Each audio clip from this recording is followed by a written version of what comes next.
कुछ स्वादिष्ट है बनाना तो playrecipes.com पे जरूर है आना। कचौरी वाले की सफलता। आमिर नाम के गांव में एक माधव नाम का आदमी कचौरी बेचा करता था। उसके व्यवसाय में उसकी पत्नी राधा उसका हाथ बटाती थी।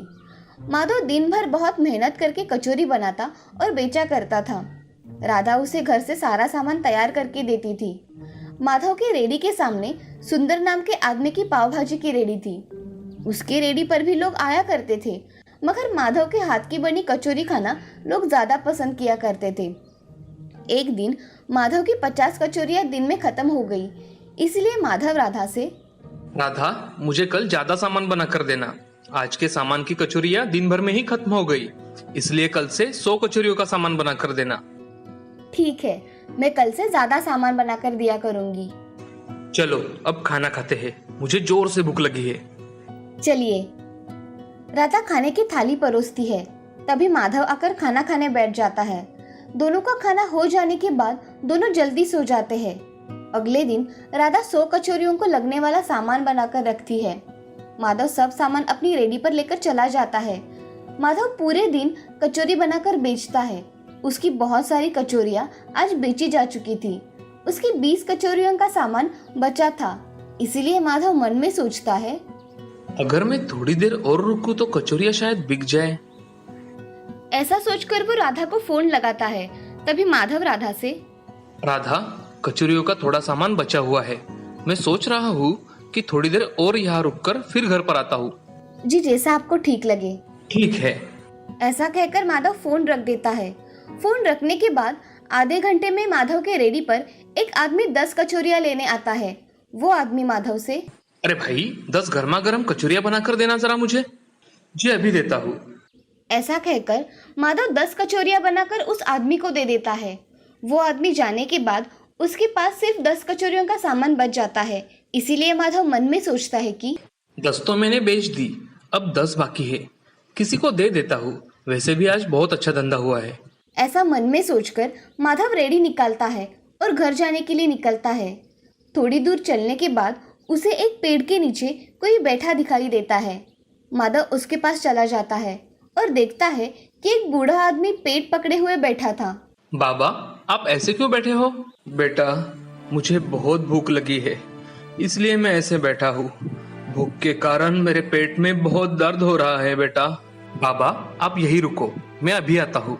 माधव जल्दी जाकर उसके साथ 4 कचौरियाँ लेकर आता है और बाबा को खाने के लिए देता है। माधव बूढ़े आदमी से, बाबा, आप ये कचौरियाँ खा लीजिए, और चाहिए हो तो और बना कर देता हूँ। नहीं बेटे, मेरे लिए तो यही काफी है। ऐसा कहकर बूढ़ा आदमी वो कचौरियाँ खाकर माधव को ढेर सारा आशीर्वाद दे देता है। तभी बूढ़ा आदमी आंखें बंद करता है और उसके हाथों में सोने के सिक्कों से भरी पोटली आ जाती है। बूढ़ा आदमी वो पोटली माधव को देकर, बेटे, ये लो, तुम्हारे लिए। मुझे ये नहीं चाहिए बाबा। बूढ़ा आदमी अब अपने असली भूत के रूप में आ जाता है और माधव से, माधव, आज इतने दिनों बाद मैंने खाना खाया। अब तक मुझे किसी ने खाना नहीं खिलाया। मैं तुमसे बहुत खुश हूँ, इसलिए ये तुम्हें उपहार के तौर पर दे रहा हूँ। तुम हर रोज मुझे कचौरियाँ लाकर खिलाया करो, मैं तुम्हें बहुत सोना दूंगा। बाबा, मगर मुझे इसकी कोई जरूरत नहीं है, मैं आपको ऐसे ही हर रोज कचौरी खिलाऊंगा। माधव, मैं खुश होकर तुम्हें ये दे रहा हूँ, तुम इसे रख लो। ठीक है बाबा। माधव वो पोटली लेकर भूत से, बाबा, आप मुझे यहाँ हर रोज मिलेंगे? हाँ, मैं तुम्हें हर रोज यहाँ मिलूंगा, मगर याद रहे, तुम्हें हर रोज मुझे कचौरियाँ खिलानी होंगी। ठीक है बाबा, मैं आपको हर रोज कचौरी खिलाऊंगा। अब मैं चलता हूँ। अब माधव घर जाने के लिए निकलता है। माधव घर पहुंचकर अपनी पत्नी राधा से, राधा, ये लो सोने के सिक्कों की पोटली। आप ये कहाँ से लेकर आए? इसमें सच में सोना है? राधा, मुझे आज एक पेड़ के नीचे एक बूढ़ा आदमी दिखा। वो बहुत भूखा था, इसलिए मैंने उसे कचौरियाँ खिलाई, तो उसने मुझे ये सोने से भरी पोटली दी और उसने बताया कि वो एक भूत है। इतने दिनों से उसे किसी ने खाना नहीं खिलाया, इसलिए उसने खुश होकर मुझे ये सोने के सिक्कों की पोटली दी है और हर रोज खाना देने के लिए कहा है। आप उन्हें कचौरियाँ दीजिए, मगर संभल के, हमें ज्यादा सोना भी नहीं चाहिए। हाँ, मैं ध्यान रखूंगा। ऐसा कहकर माधव और राधा खाना खाकर सो जाते हैं। अब माधव अगले दिन कचौरियाँ बेचने चला जाता है। तभी उसे फिर से रात को भूत दिखाई देता है और उससे कचौरियाँ खाकर फिर से सोने की पोटली देकर चला जाता है। अब ऐसे ही दिन बीत रहे थे। माधव अब बहुत धनवान बन गया था। उसने अपना खुद का दुकान खरीद लिया था। खुद के घर को बहुत बड़ी हवेली बना दी थी। ये सब उसके पड़ोस में रेडी लगाने वाला सुंदर देख रहा था। उसे ये सब जरा अजीब लग रहा था। ये माधव अचानक कैसे इतना अमीर बन गया? इसने दुकान भी खरीद लिया और घर भी बहुत बड़ा बनाया है। पता करना पड़ेगा क्या चल रहा है इसका। अब सुंदर ने माधव पर नजर रखना शुरू कर दिया। माधव एक दिन घर जा रहा था, तभी पेड़ के नीचे भूत दिखाई दिया। माधव के साथ भूत उसके घर गया और माधव के हाथ से बनी कचौरियाँ खाने लगा। ये सब बाहर खड़ा सुंदर देख रहा था। तभी उसने देखा कि भूत ने एक सोने के सिक्कों से भरी पोटली माधव को दे दी। ये सब देख सुंदर हक्का बक्का रह गया और मन ही मन में, अच्छा तो ये बात है। ये माधव इस तरह से मालामाल हो गया है। इस भूत का कुछ ना कुछ तो इंतजाम करना ही पड़ेगा। सुंदर वहां से निकल जाता है और उसे रास्ते में वही पेड़ दिखा जो कि उस भूत की रहने की जगह थी। तभी सुंदर घर जाकर अपनी पत्नी से, सुमति, सुनती हो? जरा बाहर आओ। जी कहिए, क्या हुआ?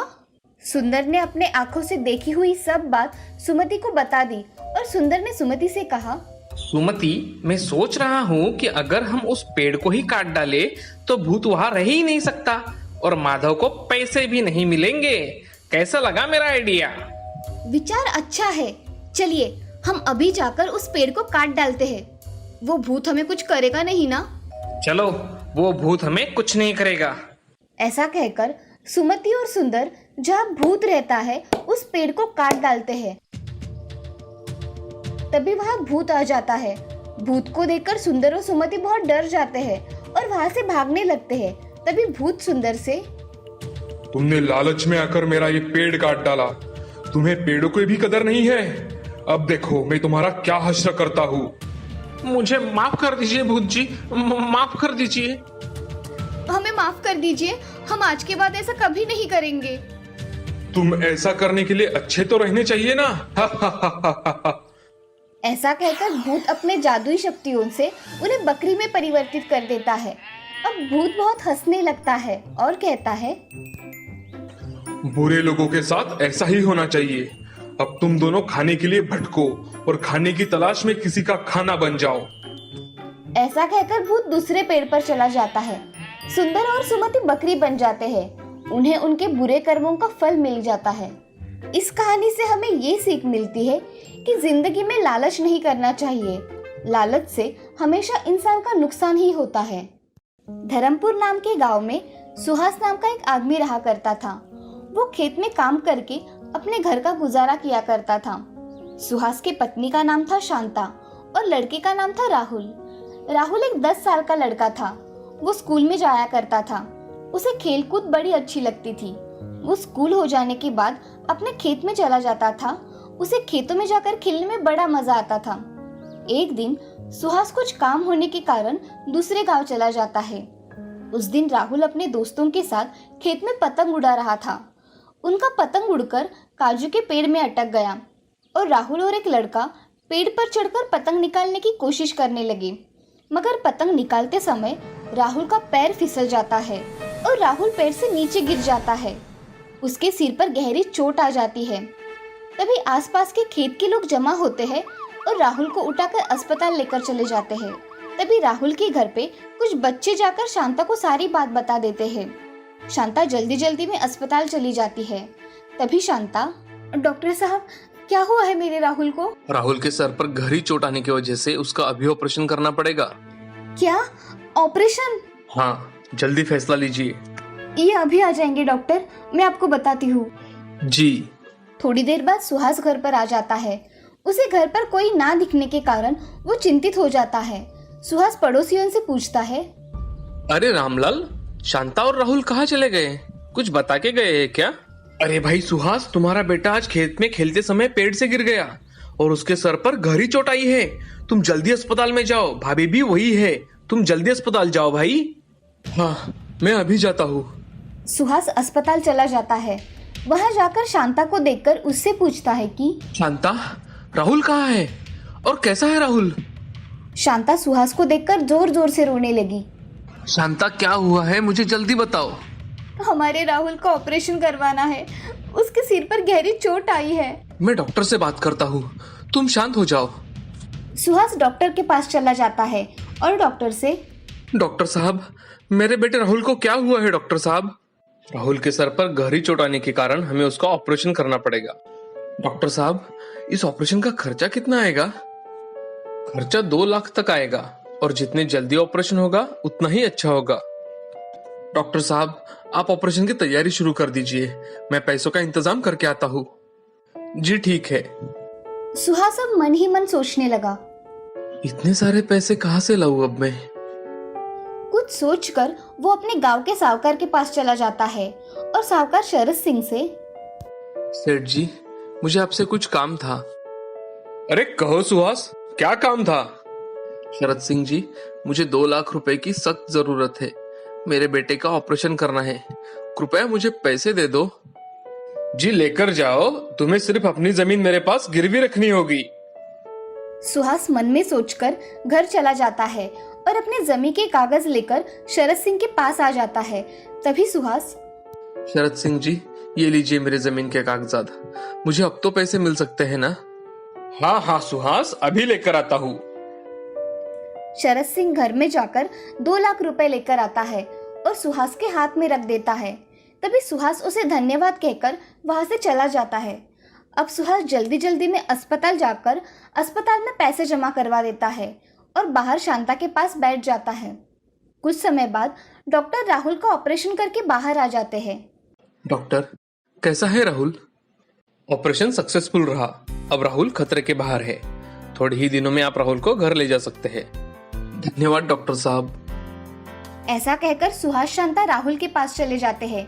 थोड़े ही दिनों में राहुल स्वस्थ होकर घर चला आता है। उन दिनों सुहास खेत में बहुत देर तक काम करने लगता है। तभी राहुल अपनी माँ से माँ, पिताजी इतने समय खेत में काम क्यों करते हैं? पहले तो इतने समय नहीं काम किया करते थे। बेटा, तुम्हारे ऑपरेशन को ज्यादा पैसे लगे हैं ना, इसीलिए तुम्हारे पिताजी ज्यादा काम कर रहे हैं। ये सब सुन राहुल उदास हो जाता है। उसी दिन राहुल के घर शरद सिंह आते हैं। उन्हें देख राहुल आपको कौन चाहिए? सुहास कहाँ पर है? मुझे उससे काम था। पिताजी घर पर नहीं है, आप मुझे बताइए, मैं उनको बता दूंगा। पिताजी घर पर आए तो उन्हें बताना, शरद सिंह ने जल्दी पैसे लौटाने के लिए बोला है। कैसे पैसे लौटाने हैं? तुम्हारे ऑपरेशन के समय तुम्हारे पिताजी ने मुझसे लिए थे, वही पैसे याद दिलाने के लिए आया हूँ। तुम्हारे पिताजी आए तो उन्हें बता देना, मैं चलता हूँ। जी। अब राहुल सोच में डूब जाता है और सोचते सोचते अपने घर में चला जाता है।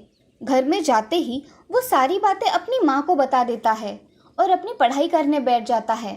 पढ़ाई होने के बाद राहुल दोस्तों के साथ खेलने ना जाकर खेत में अपने पिताजी के पास जाने के लिए निकलता है। तभी उसे रास्ते में एक साधु दिखाई देते हैं।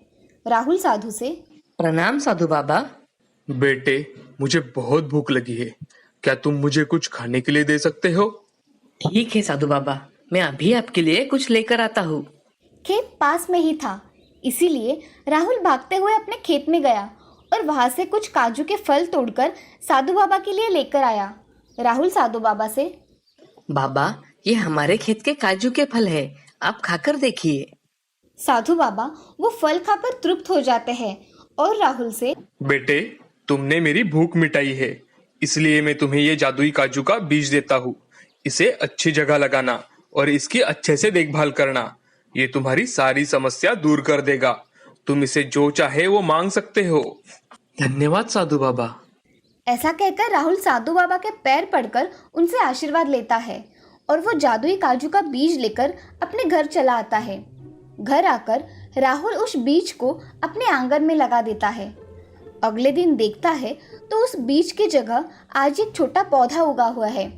ये देख राहुल बहुत खुश हो जाता है और 5 ही दिन में वो बीज का बड़ा पेड़ तैयार हो जाता है।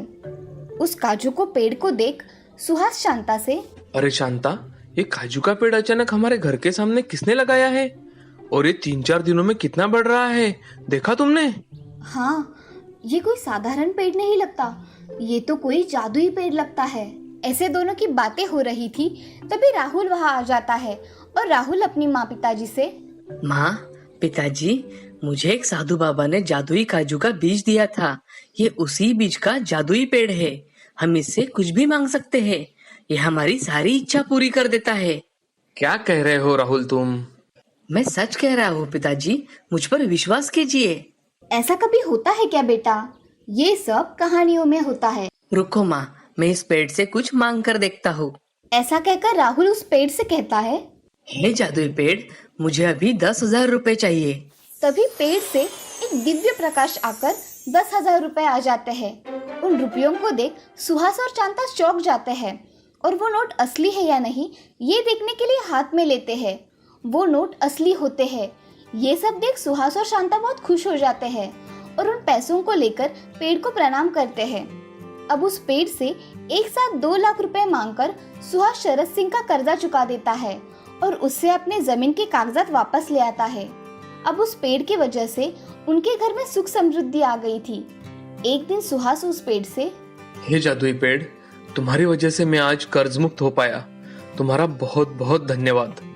तभी उस जादुई पेड़ से आवाज आती है, सुहास, अब तुम्हारी सारी समस्या दूर हो गई है, तो मैं चाहता हूँ कि तुम ऐसे ही जरूरतमंदों की मदद करो और उनकी सहायता करो। मैं जरूरतमंदों की सेवा करूंगा और उनके दुख में उनका साथ दूंगा। हम दोनों बाप बेटे मिलकर सभी गांव वालों की बहुत सेवा करेंगे। अब सुहास और राहुल उस गांव में गरीबों की मदद किया करते थे और जरूरतमंदों की जरूरतें पूरी किया करते थे। ये सब जादुई काजू के पेड़ की वजह से हुआ था। अब उनके गांव में खुशहाली छाई थी। इस कहानी से हमें ये सीख मिलती है कि कठिन परिस्थिति में हमेशा दूसरों की मदद करनी चाहिए और हमेशा दूसरों को सहायता करना चाहिए। सुंदरपुर नाम का गांव बहुत ही सुंदर था। वहाँ बहुत पेड़ होने की वजह से उस गांव में सुख समृद्धि थी। उसी गांव में राम नाम का एक गरीब लड़का रहा करता था। उसके साथ उसकी माँ राधा रहा करती थी। राधा का स्वभाव बहुत ही अच्छा था। एक दिन उसके घर गांव के सरपंच जी आए। सरपंच जी राधा से, अरे राधा बहन, कैसी हो?